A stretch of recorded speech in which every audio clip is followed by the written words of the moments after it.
All right, I am here with Aaron Jeffery fighting at Bellator 298, August 11th, Sioux Falls, South Dakota. Aaron, first off, how's everything ahead of this one? Everything's good, man. Everything has been good so far, so good.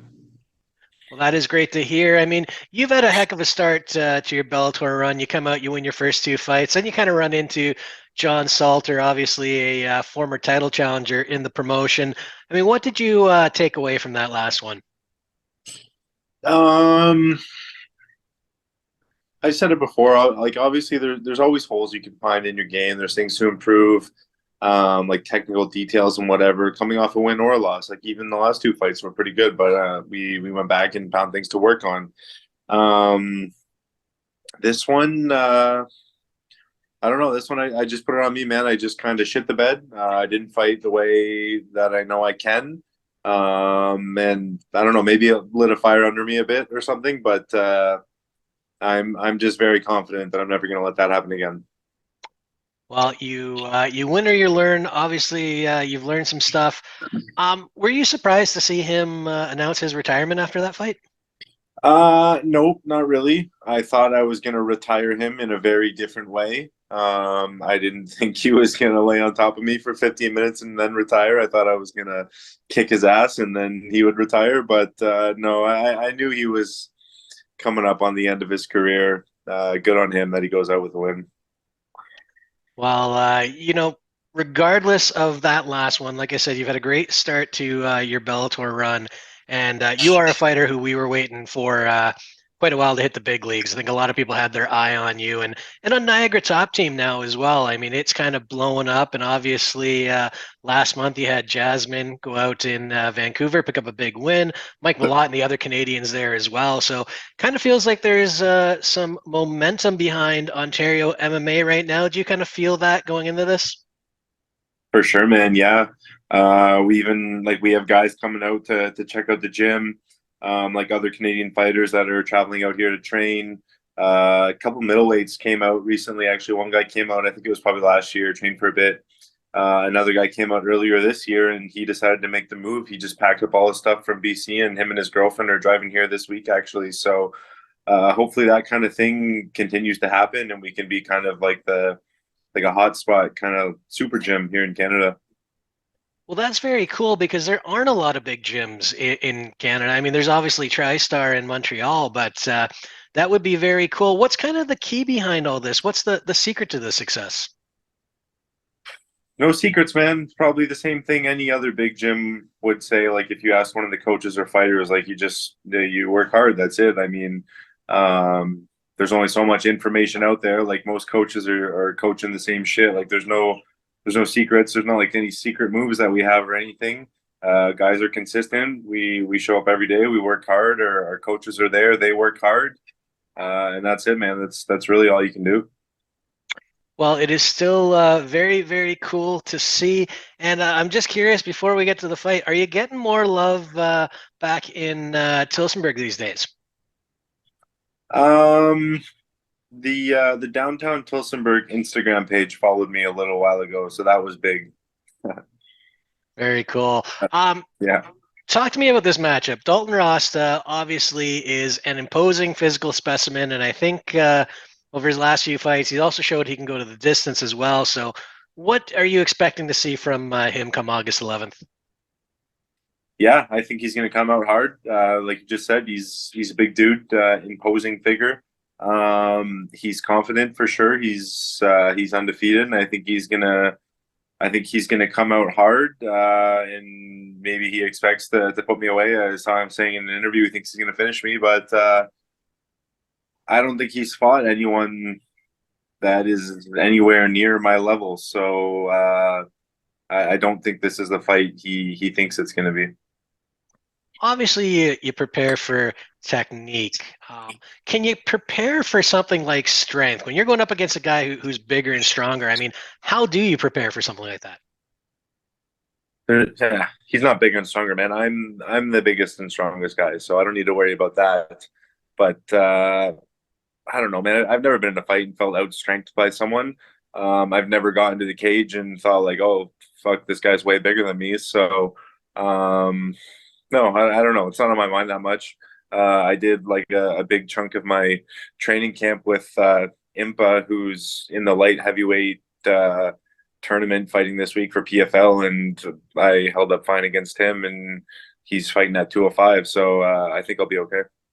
And Bikasanganai, of course, like you said, Yeah. going to that semifinal. Very cool that you're working with him as well. Do you do a lot of cross-border training in addition to Niagara Top Team? Yeah, I go down to Florida.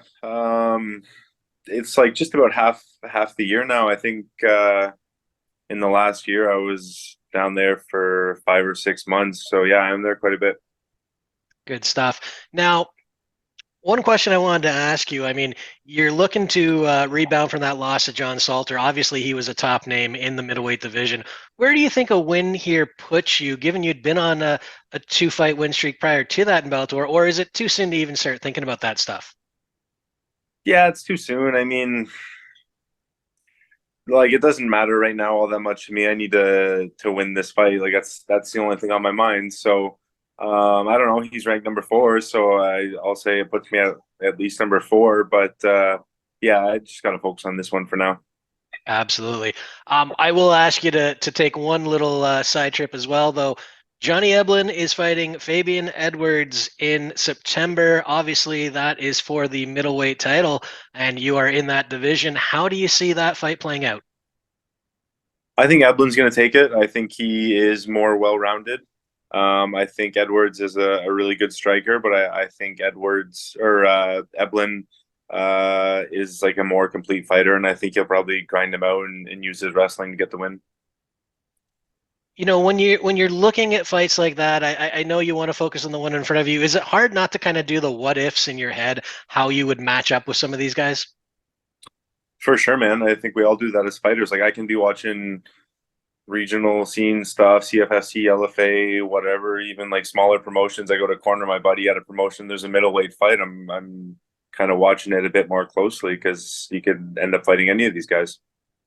Well, it's very cool. And just when you look at your start, a kid from small town Ontario, basically, and now going on to the big leagues, getting ranked in a big promotion. I mean, what has the journey been like for you, and has it lived up to what you imagined? It's really hard to like step back and appreciate it all. It's something that I try and do more now, but I don't know, man. Nothing feels any different. I still do the same shit. Um, I don't know. I feel like I'm the same guy doing the same thing. I still go back to Tilsonburg every weekend and chill on the farm. Uh, I even though I got like a couple bigger paychecks in these last few fights, I haven't done anything different. I still drive a minivan. I still live in a little apartment. So, yeah, I'm just trying to stay humble, I guess, but still appreciate what I have.